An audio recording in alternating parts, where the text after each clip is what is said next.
Hello and welcome to Bored Stupid. My name's Wayne. And I'm Matt. And you know what time it is, Matt. It's time for the Hype Factor. For the story behind that, see last month's Hype Factor. But yeah, fair enough. If you're here for another Hype Factor and you know what this is, good for you. Good for you. Good for you means that you've probably subscribed. Right? Yeah, exactly. You probably hit this big red button here that does say subscribe. And if you haven't done it yet, just do it now. Because we are talking about some hype. Some tremendous games coming out this year. Fingers crossed. Yeah. Because publishers going to publish. They're going to do their thing. Sometimes it won't be this year. Yeah. But to the best of our knowledge, these games are coming this year, and you should get excited about them. Exactly. So in this series, we propose every month we're talking about 5 games that are coming out this year, and that we're really hyped about. We're trying to pick up not the big production, just because everybody knows about them. So we're trying to give you some gems or something that we think is cool. Something that we think is cool, yeah. Something a little bit spicy for you. And yeah. But before we start with these 5, I will say, you guys, if you want some great graphic T-shirt, some very nerdy nice shirts, stuff, absolutely. Definitely check out the Into the AM link in the description, and you can use the code here on the screen, Bored Stupid, at the checkout for a 10% discount on top of any other discount you can find on the website. What a deal! What a steal. And the guys got some amazing T-shirts from the Japanese team to the geeky team, and not only that, they even got like a lot of like very good, great casual wear, which is really nice. Nice shirts, nice chill wear, which is really nice. So there is something for everyone. So definitely check out the link in the description, and for this 10% discount on top of any other discounts you find on the website. And that gives us a tiny little kickback, which we appreciate because it all goes back into the channel, making great content for you. But I will say now we are ready for the Hype Factor. Let's do it. All right. Me and Wayne are big rock fans, and probably you see today I'm wearing my Slipknot t-shirt. Yeah, musicians and everything. And we used to play in bands, not the same band, separate life but very similar life when we were young, and we love rock. Yes. And I heard there is something that's gonna combine our love for rock with our love for board games. It certainly will, and that is Rock Hard by DeVere Games, baby. This sounds so much fun. It is. Rock Hard 1977. Yeah. You basically are you play as a rock star. Yeah. And you're trying to achieve more fame than the other rock stars that are the other players. All the other guys that are trying to make their own band and get famous, make it big in the industry. And it's like, all right, you getting more points, doing more gigs, getting record deals, and all going to the best backstage parties. Yeah, exactly. Literally all of that stuff. Finding the better bands, doing better practice, writing better songs. That sounds amazing to me. Everything amazing, and it looks like the golden age of rock in the late 70s. And Kiss and all that. This is gonna be fantastic. It gives me a lot of the Almost Famous vibe. It's gonna be great, and it is. There's again not much information about it. We know it's kind of like work placement. Bit of work placement, bit of set collection going on apparently. Some variable player powers, so a slight bit of asymmetry. I'm assuming your particular band or rock star will be slightly different to everyone else. I guess the genre you've learned, like maybe subgenre. We'll see. Hopefully that would be the case. But yeah, it looks very interesting. It's by DeVere Games, who typically make just wonderful Euro games. Yeah, that is something that already links me to the this is gonna be a good game. It'll be a solid game at the very least. Yeah, exactly. Yeah, worst case scenario is gonna be a solid game. Absolutely, and they did last year's big hit at Spiel, or one of the big hits with the White Castle, which actually went out of print for ages and has recently come back in. So we are very excited to rock hard. Absolutely. Right, so next on the list is basically one giant flaming red flag. So, is an IP. Number one. It's a video game IP. Number two. And those are just the flags for me. But for you, it's a campaign. It's a campaign game. There's another red flag. And it's basically could be like probably it's going to be a dungeon crawler, adventure. Was it called? Yeah, narrative. So there is a lot of red stuff. flags for you. But I know that you kind of like the team, isn't it? This is one of my favourite video games ever made, ever in the history of ever. Yeah. Mass Effect, the board game by Modifius Games. As soon as I heard this announcement, I went into freak mode. I was like, I could not believe that they were actually going to do this. And I went from incredible concern to excitement, back to concern again. And I've now settled for the hype factor at hype. Okay. So we'll see where we go with it. But are you kidding me? The Mass Effect universe is such an amazing universe. It's an amazing sci-fi world. It is. It's amazing. I mean, probably if you are our age, you definitely played at least one of the... At least Mass Effect 1, maybe Mass Effect 2, best one, or Mass Effect 3, still good. And they were all tremendous in their own way. Yeah, but the universe that the game created, that's why it went so, let's say viral, but it's so famous because the universe that the game created is so vast and so almost well living done. in, so it's in how well it's made. Yeah, you're quite right.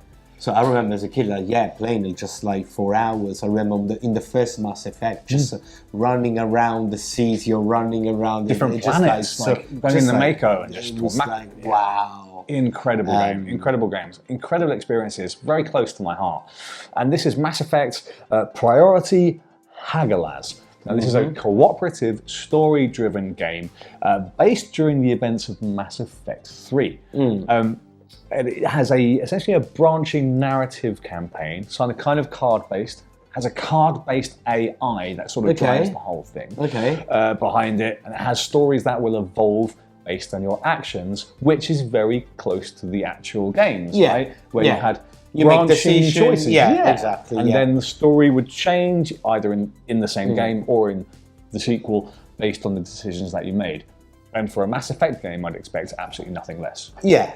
Is it going to live up to the IP? Who knows? What we know is that Mr. Lang is behind This is the reason why I fell on the hype side of it and why it's included. Basically, the only reason, otherwise it wouldn't be here at all. I mean... It's being designed or co-designed by Eric Lang. I'm going to read off some of his games. Yes, I'll tell you that something like Cthulhu That May Die... One of your favourite games of all time? Rising Sun... One of my favourite games of all time. The Godfather... Another amazing game. Blood Rage... Another amazing game. Bloodborne... Arcadia Quest... should we stop or should we... Chaos in the Old World, a legendary game. So there's a lot of great games that he's done. So he is a legend, and I don't think he's going to put his name against something that is mediocre. Trash or... even if it's a very famous IP. Because it's always easy with these famous IPs to just like stick a face of the main character on the card. There you go. And off you go. Money.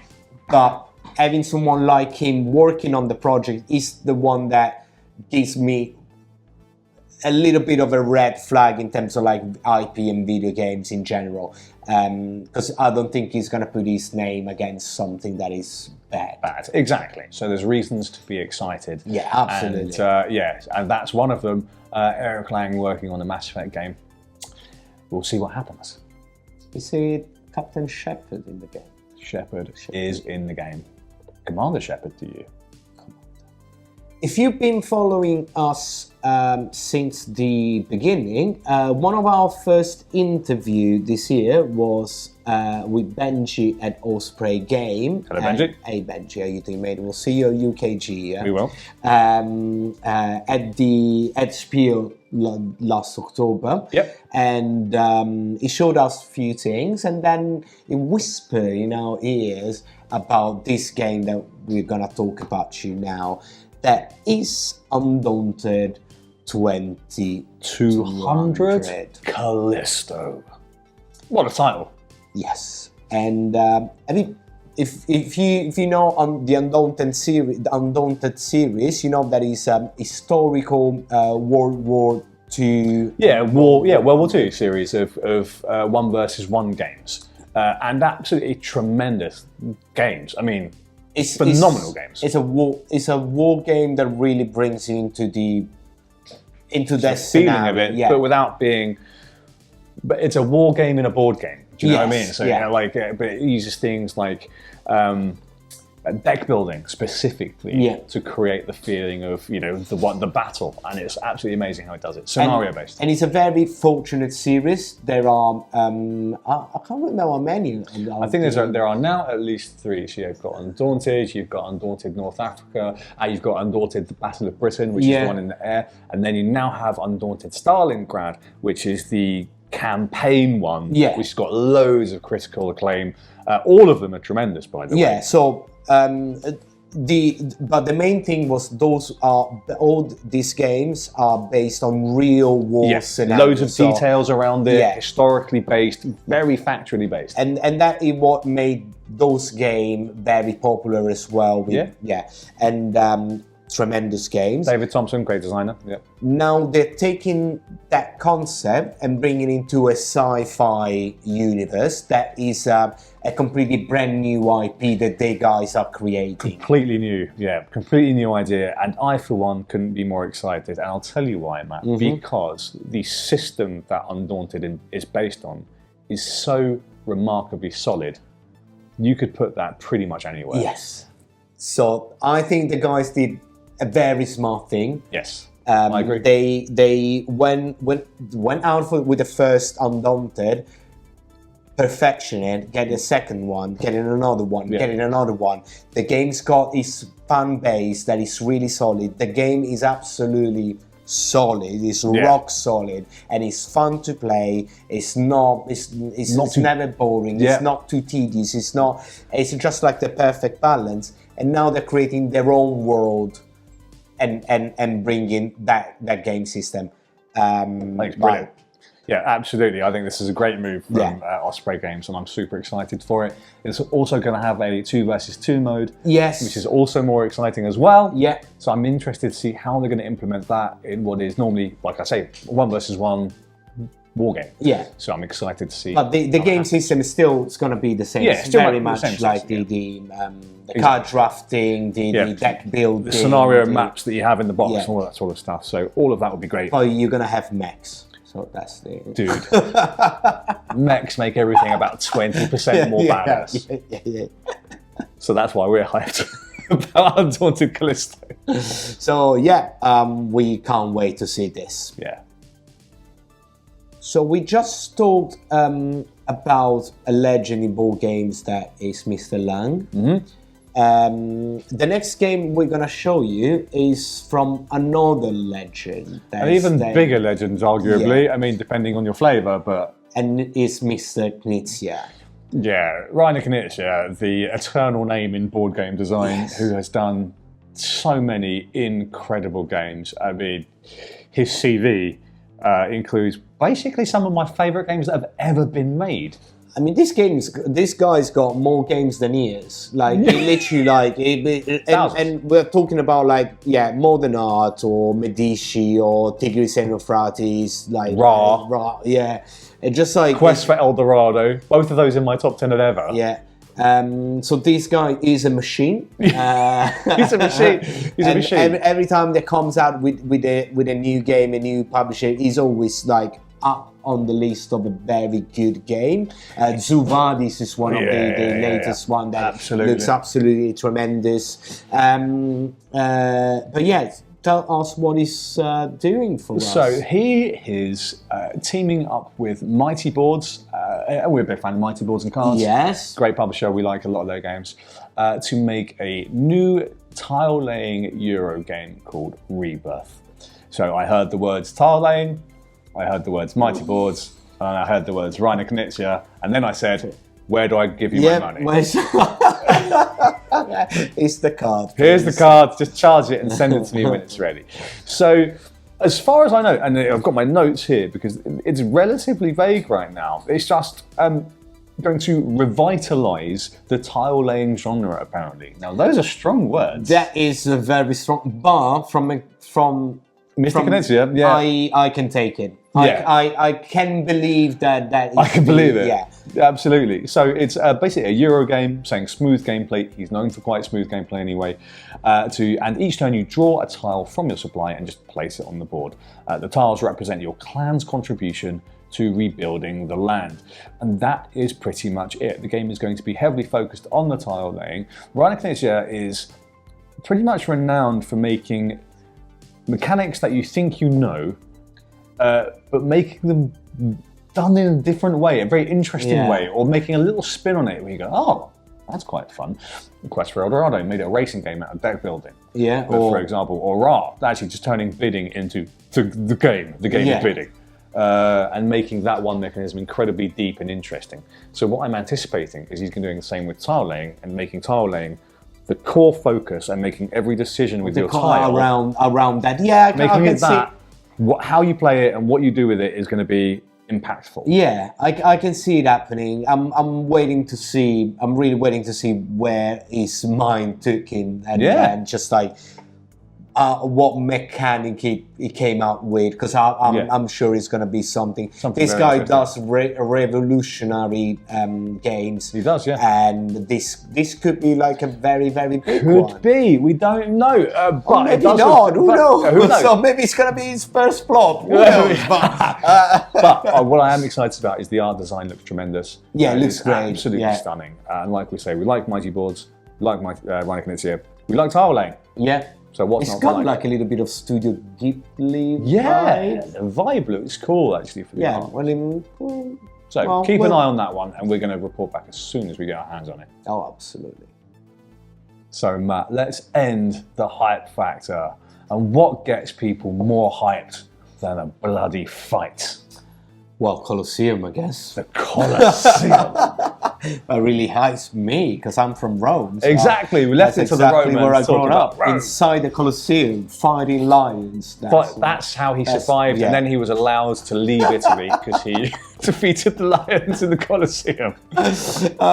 But we're talking about Colosseum Ave Titus. Yes. That's how you say Ave Titus. Ave Titus, not me. Ave Titus. No, Ave Titus. Ave Titus. It's Latin. It's Latin. Yeah. But anyway, the game is re-implementation of the 2007 Colosseum, where you're basically trying to, you are an impresario, trying to arrange the best fights in the Colosseum. Yeah. So you're basically trying to bring the noble Romans to see your show, exactly. and bring in like more spectators than anyone else. Yeah, exactly. Create the greatest spectacle. And you do that with a little bit of bidding. Some bidding. There's some contract completion. Set collection, all that sort of stuff as well, yeah. In this new version, the guys from Fantasia Game, absolutely great guys, they brought back the original designer and just put a second designer next to him to make the game more 2024. Complete update of the whole game. They're basically rebuilding it. Yeah, so it's not the same game bit by bit, just with more minis or new tiles. Yeah, some design. It's going to be like revamped and restarted. 2.0, I think. Yeah, exactly. Probably even a 3.0. 3.0 maybe, yeah. Absolutely. But yeah, they're adding more mechanics. For example, we know they're adding... some worker placement as well. Exactly. Some different workers as well, so variable workers, which I always find very interesting. Different workers doing different things, so that's exciting. So yeah, again, not too many information, but we know that the guys have Fantasia Games do absolutely cracking job every time. They do incredible production. Don't you think that they've been one of those that in the last few years they went from unknown to being like up in the sky? Yeah, their first release, as far as I know, was Endless Winter. Yeah, and I didn't know anything about them until I picked up that game at Spiel 2 years ago. And I went, this is amazing. And then their next project was Unconscious Mind. Oh, wow, what a game. That can't wait to be delivered, because that is... and now they've got a sub-company, sister company, that is releasing Flow. Yeah. Which another... Like, this company is doing phenomenal stuff right now. Yes. And with that said, and with that in mind, their take on a classic is going to be so exciting. Yeah, sorry. It's really interesting because it's always like a double-edged sword. Like it's kind of easier because you already got something already there, but to actually retake it and rejiggle it is probably even harder than start something from How do you improve on something that people already love without upsetting them? Right? But the fact that they're bringing back the original designer, Mr. Wolfgang Kramer. Wolfgang Kramer, who actually designed, and correct me if I'm wrong, Internet, Big Boss, one of my favourite games ever. So that is tremendously... No, it's El Grande.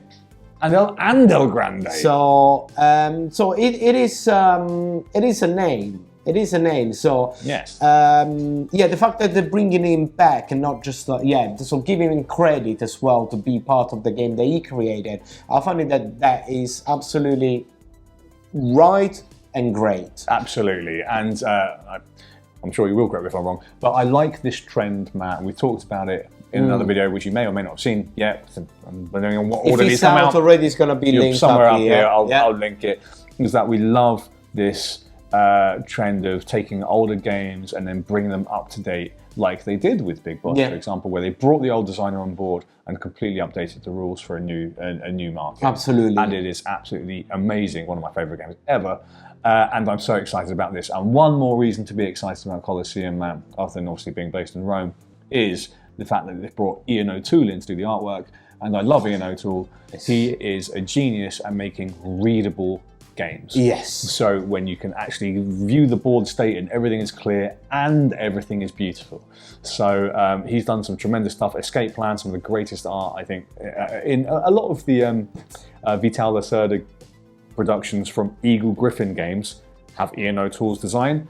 So if you wonder about his artwork, just look at Eagle Griffin's games and look at how amazing they are. So, they did some fantastic games. Well, Voidfall, that's the most recent one as well. Yeah, the new version of Ra, which is absolutely stunning. Pampero that is coming out, as well. Cascadero that is coming out. This guy's been busy, isn't he? He's been a busy boy, Mr. O'Toole. And he does, not only is it beautiful art design, it's functional. Yeah. So he manages to blend those two things very well. So that was our last pick for this month's Hype Factor.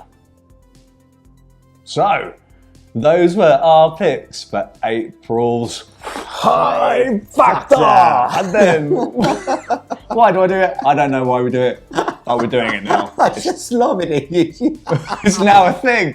So, I'm on board. I've already sold. What are your favourite, what are your games that I can't even speak now, I'm too hyped.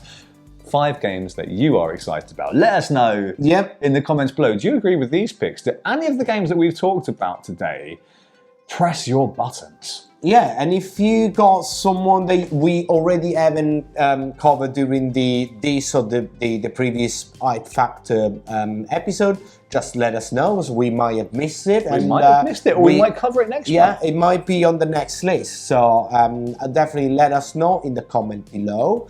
And after you've done that, you make sure that you like this, that you check the rest of the content, and you hit the big red button. Get hyped and subscribe. That's a good one. That's a good idea. I like it. Thank you. And don't forget to check out the Into the AM link down in the description for a 10% discount on top of any other discount, and you can find some fantastic stuff. So if you're up to do some shopping, why don't you have a look at the list? If you've got all that hype energy and you just need to spend it somewhere, spend it there. Yeah. But only via our link. Thank you very much.